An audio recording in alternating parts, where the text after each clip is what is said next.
महाराष्ट्र में विधानसभा चुनाव को लेकर भाजपा का चुनाव प्रचार लगातार जारी और इसी कड़ी में गोंदिया भंडारा लोकसभा के क्लस्टर प्रभारी और बीजेपी के वरिष्ठ नेता डॉक्टर नरोत्तम मिश्रा ने गोंदिया में पार्टी पदाधिकारियों और कार्यकर्ताओं की बैठक ली। बैठक में डॉक्टर मिश्रा ने जीत का मंत्र देने के साथ कांग्रेस और उनके सहयोगियों पर जमकर हमला बोला। डॉक्टर नरोत्तम मिश्रा ने कहा कि भाजपा और कांग्रेस के बीच मूल अंतर यह है कि भाजपा विकास की राजनीति करती है तो कांग्रेस केवल विभाजन की राजनीति करती है। कांग्रेस के सहयोगी भी यही मानसिकता रखते हैं। धर्म, पंथ, जाति के नाम पर हिंदू समाज को बांटने वाले इस वायरस का इलाज केवल एक है और वह है भारतीय जनता पार्टी। भाजपा की वैक्सीन लगते ही यह वायरस निष्क्रिय हो जाता है और यही कारण है जहां जहां भाजपा की सरकारें हैं वहां वहां यह वायरस निष्क्रिय है।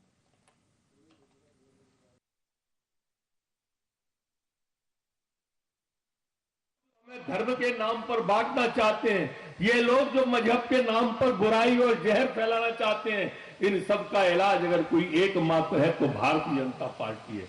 मेरे दोस्तों, ये खुल के फूट डालो की नीति पर चल रहे हैं। जहां भी भारत की बुराई होती है ये सामने पहुंच जाते हैं, जहां भारत के सम्मान की बात होती है ये लोग विरोध में उतर आते हैं। एक समय था जब पाकिस्तान हमारे देश के अंदर उसके सैनिक आते थे और हमारे सैनिकों के सिर काट के ले जाते थे और मनमोहन सिंह उस समय के प्रधानमंत्री सफेद कबूतर उड़ाते थे, सफेद झंडा लहराते थे।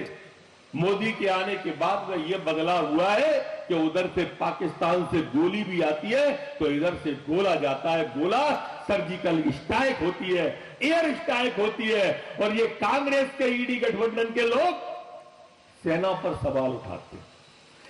ये सेना पर सवाल उठाते हैं, ये चुनाव हार जाए तो ईवीएम पे सवाल उठाते हैं। अगर भारत का मान वैक्सीन कोरोना की बढ़ाती है तो ये कोरोना की वैक्सीन पर सवाल उठाते हैं।